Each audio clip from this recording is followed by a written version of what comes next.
DEM People, an opinion by Professor Selwyn Cudjoe.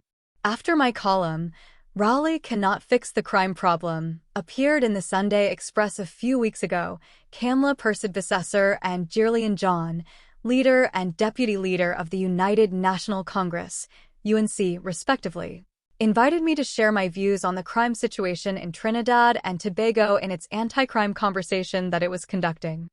I accepted their kind invitation without reservation. I did so because I believe every citizen of this Twin Island Republic has an obligation to share his views on this matter with his fellow nationals whenever he or she can.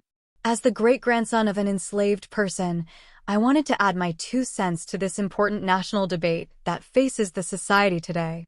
From the time I told my family that I will be speaking on a UNC platform, one of them exclaimed, "Yo, mean yo, speaking on DEM People platform." Another exclaimed, "Yo, I think yo, say enough on that subject already? Why yo have to go and speak about it again?"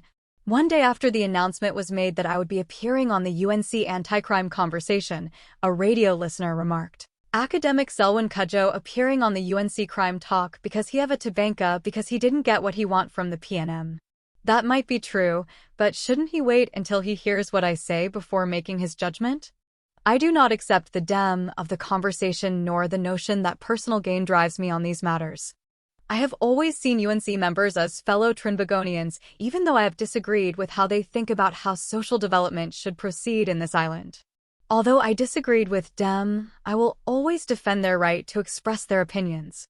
I am sure that some Indo-Trinidadians describe us, Afro-Trinbagonians, in the same derogatory manner, but the point is to find ways to bridge what seems to be an unbridgeable gap. I dedicated Perspective on Crime in Trinidad and Tobago to Jerome Lewis, Gillian John, and Foster Cummings, 3 of my good friends, because they are all trying to build a better TNT.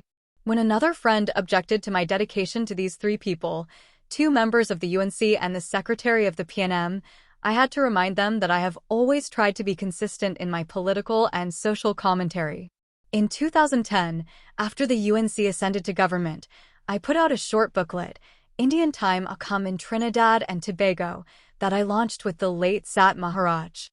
I dedicated it to Kamla and Sat and the East Indian struggle. It included Persad-Bissessar's swearing-in speech and Indian Day Arrival Day speech, Keith Rowley's Reflection and Resurgence, and Eric Williams' The Last Lap. On August 4, 2010, in my Emancipation lecture at the Center of Excellence, I said, "After completing the first draft of this book, Indian Time will come." I sent a copy to Professor Arnold Rampersad of Stanford University for his comment.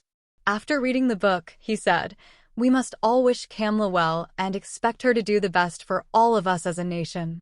Whether we are PNM, COP, or PP, we should not want her to fail because if she fails, it means all of us fail."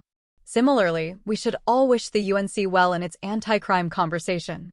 I was invited to express my observations on a matter of vital national importance, and I will do so. I speak all over the world on different matters. Why should I not share my viewpoint with my fellow Trinbagonians on this matter? On Wednesday evening I saw One Love, a movie that celebrates Bob Marley's commitment to his craft and his belief that music can change the world. Even after criminals tried to kill him, he had the courage to hold his One Love Peace Concert, 1978, in which he brought Edward Seaga, leader of the JLP, and Michael Manley, leader of the PNP, together. It was a symbolic gesture, but it spoke to his courage. Bob was also a compassionate person. On his European tour, some guy came backstage and confessed to Bob that he would have been part of the people who came for him that night, but he just couldn't find his gun that evening. Bob forgave him and brought him on the rest of the tour with him and gave him a job on the tour. Pabali Dasgupta, Far Out, December 3, 2012.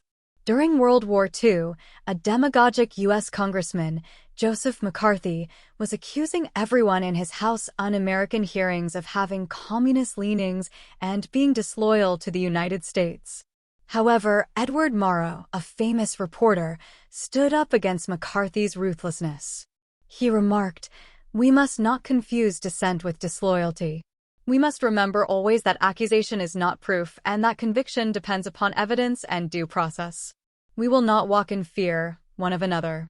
We will not be driven by fear into an age of unreason if we dig deep in our history and our doctrine and remember that we are not descended from fearful men, not from men who feared to write, to speak, to associate, and to defend causes which were, for the moment, unpopular.